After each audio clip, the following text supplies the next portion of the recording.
नमस्कार। ऑनलाइन कक्षा में आप सभी का स्वागत है। कक्षा 10वीं विषय विज्ञान पाठ 3 पाठ 2 पाठ का नाम है आनुवंशिकी। इसके बारे में चर्चाएं कर रहे थे और अपन ने आनुवंशिकी की भूमिका के बारे में पढ़ लिया था।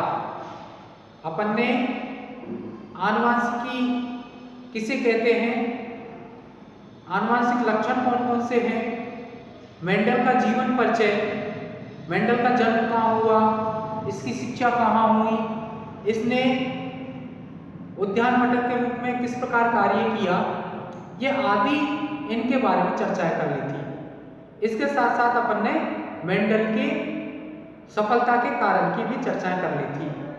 आज अपन मेंडल के मटर के पादप के चुनाव के बारे में अध्ययन करेंगे। मटर के पादप का चुनाव, इसने मेंडल ने मटर के पादप का चुनाव क्यों किया था, इसके बारे में यदि देखें तो पहला कारण आता है कि यह है एक वर्षीय पादप था।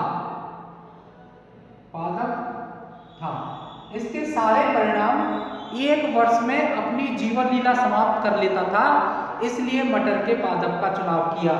यदि ये इसकी अपेक्षा किसी अन्य पादप का चुनाव करता या किसी अन्य जीव का चुनाव करता तो इसके जो परिणाम थे वो अपन को लंबे समय में प्राप्त होते और इस प्रकार से वो लंबे समय तक इसके परिणामों को नहीं मिल पाता, इसलिए इसके लिए यह एक लाभकारी वो गुण रहा था।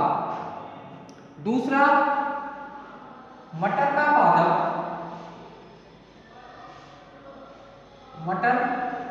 का पादप द्विवर्षीय होता है, द्विलिंगी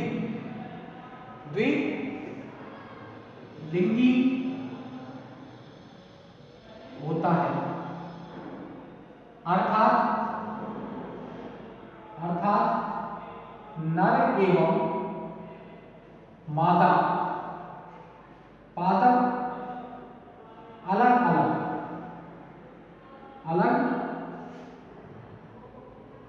अलग होते हैं, जिससे विपुंसन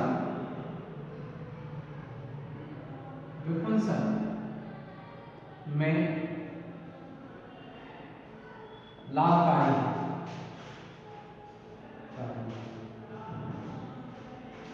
ऐसे समझें कि जो मटर का पादप होता है उसके नर पादप और मादा पादप अलग अलग है, तो नर पुष्प भी अलग आएगा, मादा पुष्प भी अलग अलग आएंगे।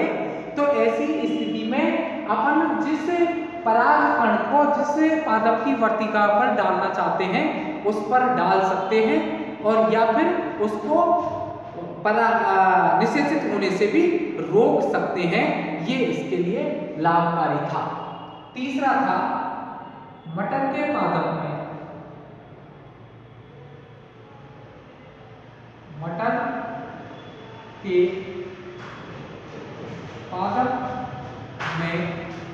सात विपर्यासी लक्षण पाए जाते हैं। 7 विपर्यासी लक्षण पाए जाते हैं। विपर्यासी लक्षण कहते हैं विभेदकारी लक्षण, उन लक्षणों को बाहर से देखकर आराम से पहचाना जा सकता है, जैसे पादप की लंबाई। पादप की लंबाई 2 प्रकार की है, एक तो बोना पादप होता है, बोना पादप, दूसरा लंबा पादप। अब आराम से अपन देख सकते हैं बौने पादप को भी देख के पता लगा सकते हैं, लंबे पादप भी बाहर से देखा जा सकता है। दूसरा, बीज की आकृति। बीज की आकृति, पादप के पुष्प का रंग, पुष्प का रंग, दो प्रकार के पुष्प होते हैं, सफेद और गुलाबी।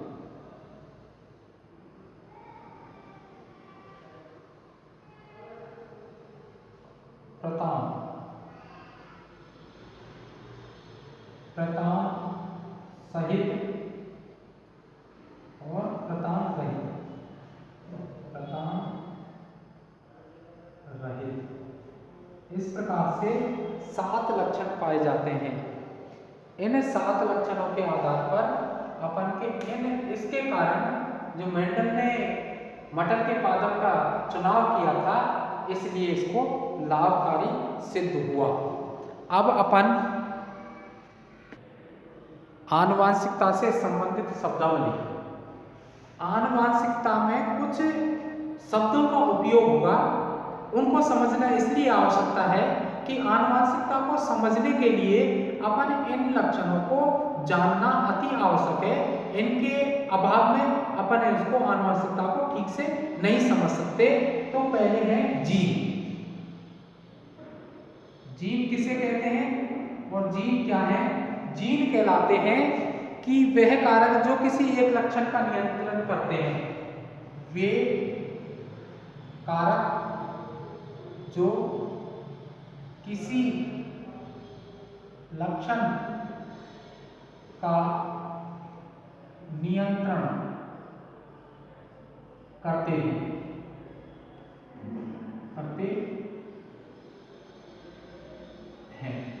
जीन कहलाते हैं।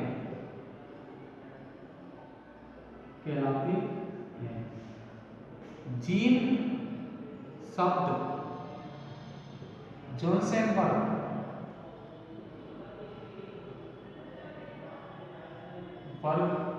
ने दिया तथा मेंडल ने इन्हें कारक कहा।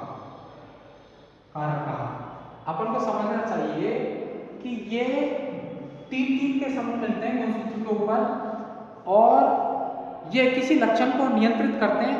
लक्षणों का 3 के समूह त्रिक कहलाते हैं और ये किसी एक लक्षण को, एक त्रिक एक लक्षण को नियंत्रित करता है। इनको जीन कहते हैं। जोन्सेनबर्ग ने इसको जीन कहा था, मेंडल को कारक कहता है। दूसरा है युग्म विकल्पी।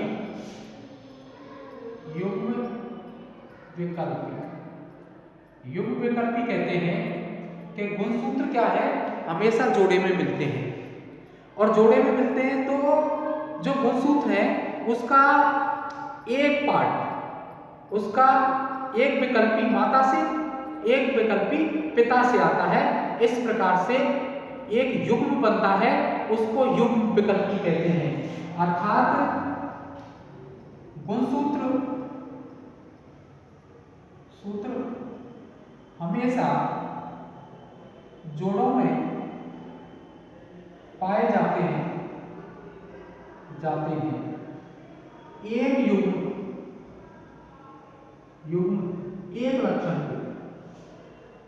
एक लक्षण को नियंत्रित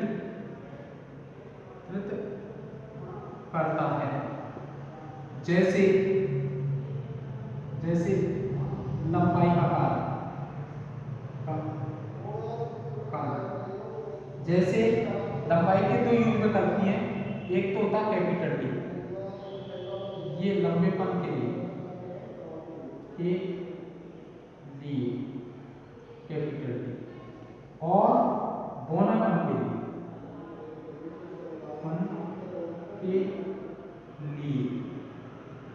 स्मॉल टी। अब गुणसूत्र होगा तो या तो टी स्मॉल टी होगा, या टी के साथ टी होगा, या स्मॉल टी के साथ स्मॉल टी होगा। इस प्रकार से युग्म विकल्पी के रूप में पाए जाते हैं। अगला है समयुग्मजी।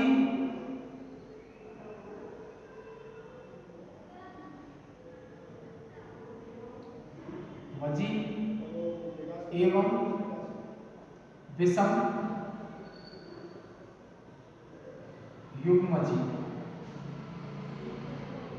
समयुग्मजी कहते हैं यदि किसी गुणसूत्र के दोनों युग्म किसी गुणसूत्र के दोनों युग्म समान लक्षण वाले हैं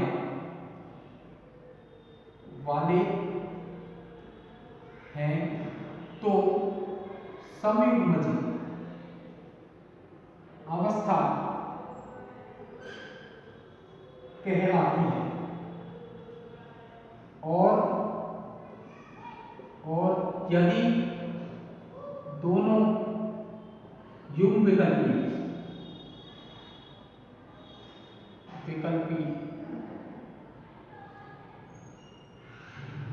भिन्न भिन्न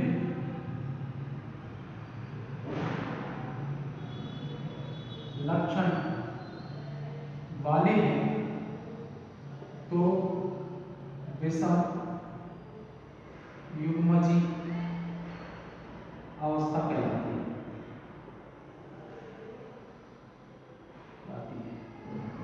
जैसे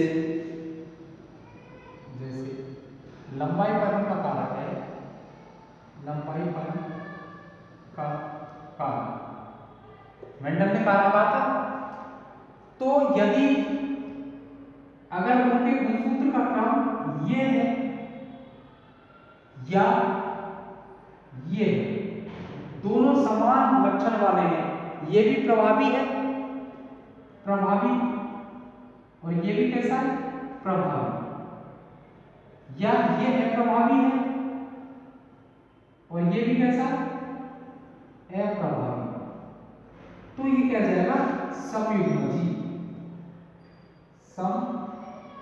समयुग्मजी। यदि अगर लंबाई का कारक इस प्रकार का है, टी के साथ में स्मॉल टी है या स्मॉल टी के साथ में कैपिटल टी है, तो ये तो हो गया प्रभावी और ये कैसा हो गया अप्रभावी। इसमें ये अप्रभावी और ये कैसा हो गया प्रभावी, तो इसको कहेंगे विषम युग्मजी। विषम युग्मजी अवस्था। इस प्रकार से हम देख सकते हैं यदि किसी गुणसूत्र के दोनों कारक अगर समान लक्षण वाले हैं तो समयुग्मजी अवस्था। यदि अब देखो इसमें ये भी प्रभावी ये भी प्रभावी, ये बोना है तो ये बोना, ये ऐसा है तो ये ऐसा, तब तो समयुग्मजी अवस्था। यदि प्रभावी के साथ में अप्रभावी है या अप्रभावी के साथ में प्रभावी है तो उसको विषम युग्मजी अवस्था कहते हैं। ये इस प्रकार से एक इसका और लक्षण है जो अपन ने समझा। अब अपन इससे संबंधित शब्दावली में तीसरे गुण की बात करें तो लक्षण प्ररूप और जीन प्ररूप। लक्षण प्ररूप एवं जीन प्ररूप। लक्षण प्ररूप एवं जीन प्ररूप। लक्षण प्ररूप कहते हैं कि बाहर से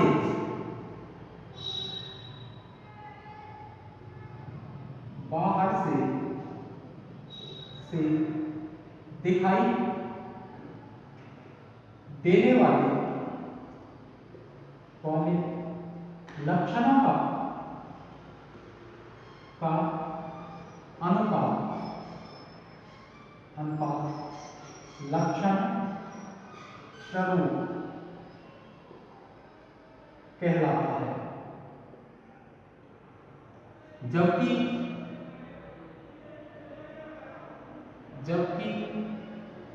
जीनों का वास्तविक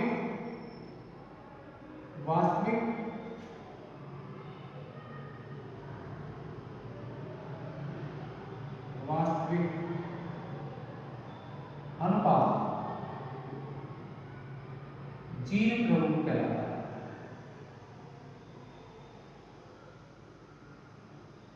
कहलाता है।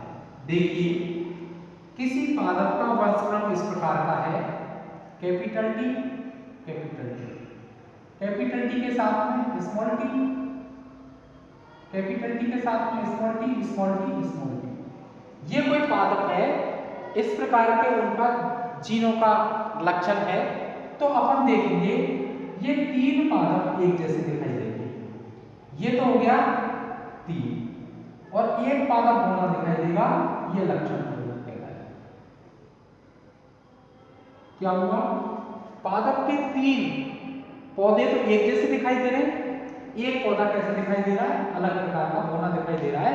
इसलिए ये बाहर से देखने पर मालूम लग रहा है, इसलिए इसको तो कहते हैं अपन लक्षण प्ररूप। अगर जीनों की स्टडी करें तो इसमें एक पादप तो लंबा है, दो पादप क्या विशुद्ध लंबे हैं, 2 विशुद्ध लंबे, एक बौना है। तो ये कौन सा हो गया? जीन प्ररूप। ये अपन को जीनों की स्टडी करेंगे तब मालूम लगेगा, बाहर से दिखाई देने से पता नहीं लगता। इसको अपन जीन प्ररूप कहते हैं। इस प्रकार से आज के लिए बस इतना ही। कल पुनः मिलते हैं।